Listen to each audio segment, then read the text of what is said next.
Welcome to New Stripe City, a YouTube channel for diehard Bengals fans. I'm your host, Ace Boogie, and welcome to the game plan. This is going to be a new segment that I'm doing, and we're going to talk about the Ravens pass defense. That's right, the Baltimore Ravens pass defense. That's what we're here to talk about.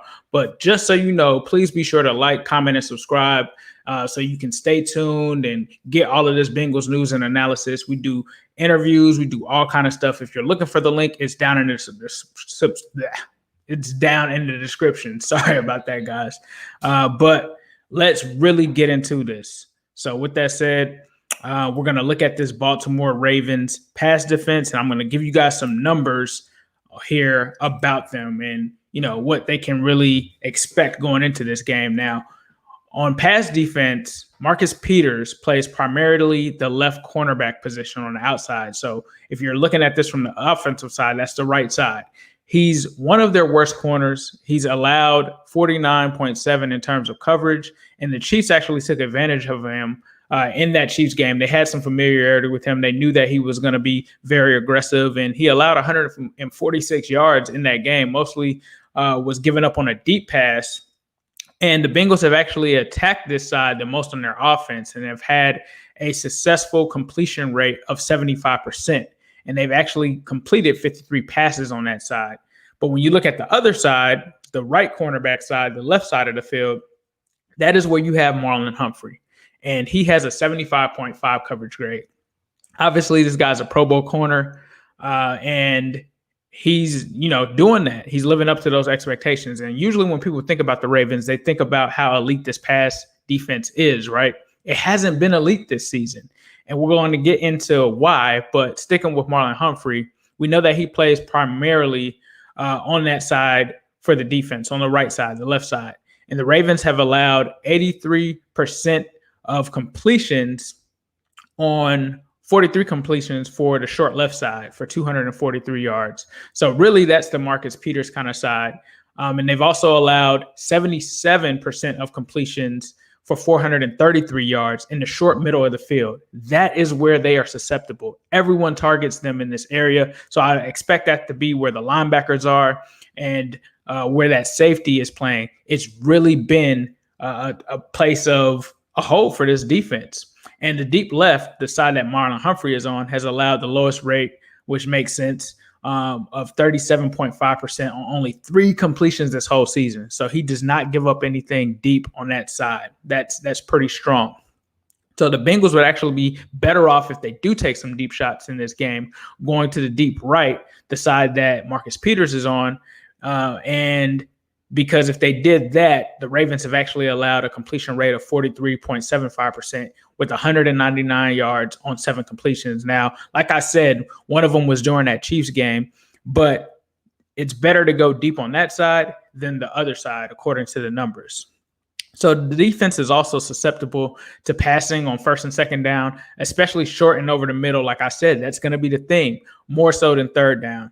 They've allowed a completion rate of 84% on short middle passes on first and second down. That's why that is the jugular. That's where you have to go. That's where you have to attack.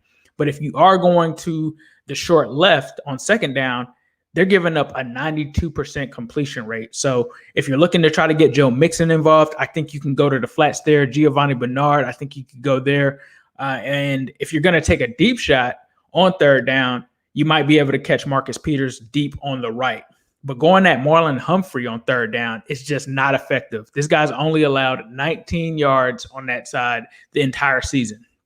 So definitely don't want to target him at all. Most teams have attacked Baltimore out of the shotgun, which should give the Bengals some familiarity because that's what they run out of.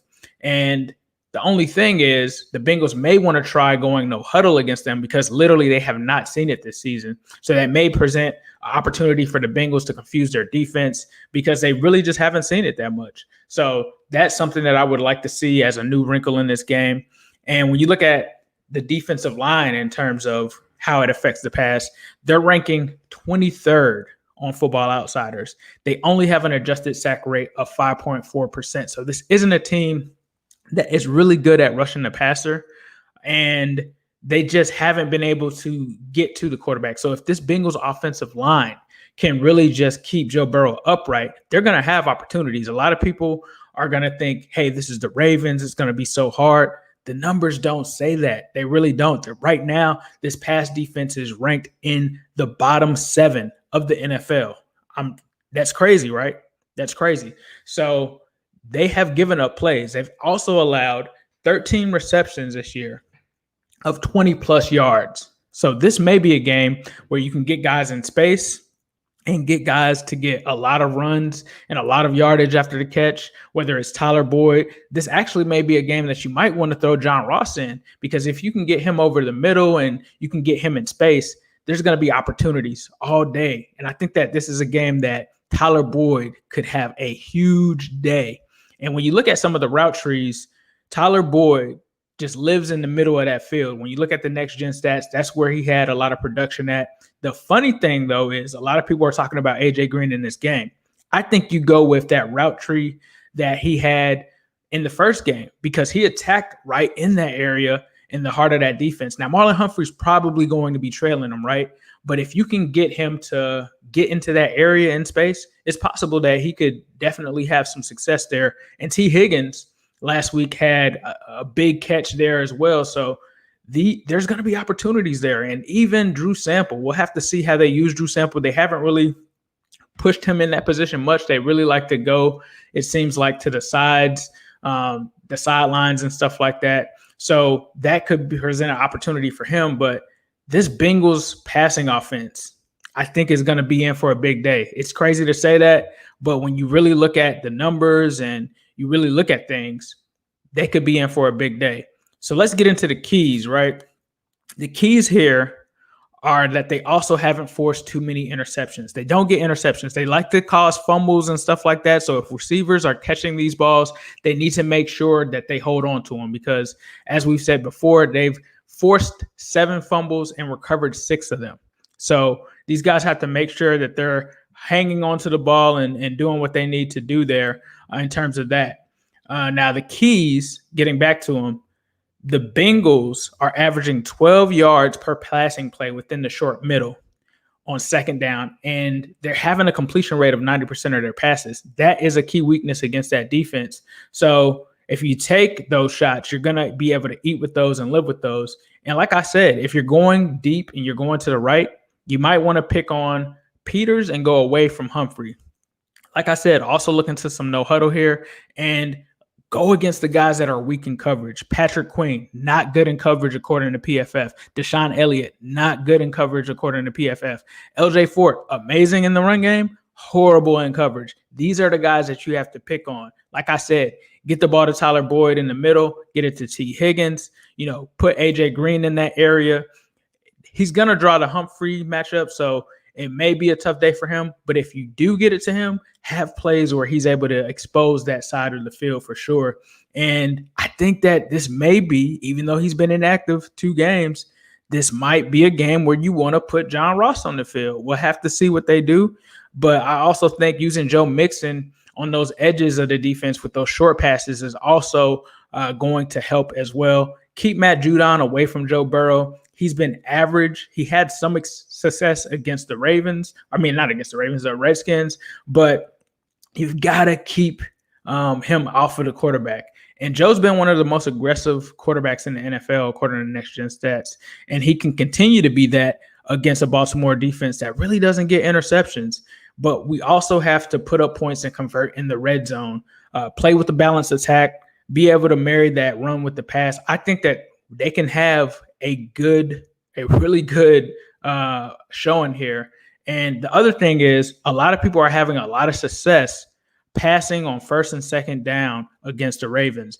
Don't get wired into just thinking that you have to run to have success against them. A lot of people are having success passing on them on first and second down. So that is the game plan. Let me know if you guys enjoyed this segment. I really enjoyed looking through this, looking at the numbers. It's really given me even more optimism in this game, because the Bengals are coming into a situation where Joe Burrow can really have a field day with this Ravens defense. And it's crazy to say that, because I never thought that would be the case going into this game. I mean, this was a strength for this team. Now, I don't know if it's that the numbers may be skewed because of the Chiefs, but they're giving up a ton of yardage.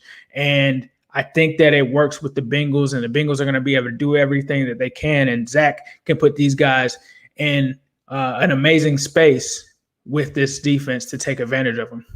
So with that said, that has been the game plan. We're doing some other things around here. I wanted to play the OG intro for those diehard OG fans. I appreciate the support. Please be sure to also check out our Flick Chat. We're doing an Xbox giveaway. You can make sure that you enter there and get an Xbox Series S. I mean, what other channels are doing this? We also have a Tyler Boyd giveaway that we're doing. If you watch our other video on the run defense, and if that gets 200 likes, I'm going to give it away to someone in those comments. We might as well go ahead and do it for this. Let's see if we can get 200 likes on this video.